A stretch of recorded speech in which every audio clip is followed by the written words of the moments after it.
যাতে প্রচ্ছন্ন মদতের ইঙ্গিত প্রমাণিত হয়।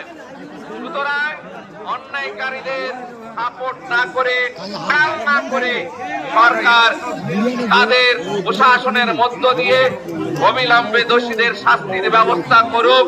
তবেই কিন্তু সাধারণ মানুষ সুরক্ষিত থাকবে, এই সমাজ ব্যবস্থা সুন্দরভাবে চলবে।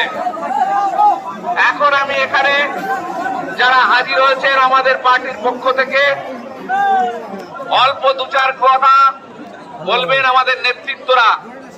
আমি এখানে আমাদের রাজ্য কমিটির সদস্য শাহাবুদ্দিন সিরাজি, তাকে আজকে এই মিছিল উপলক্ষে দুটো একটা কথা বলার জন্য সংক্ষেপে বলবো, আপনারা ধীরে স্থির ভাবে শুনবেন।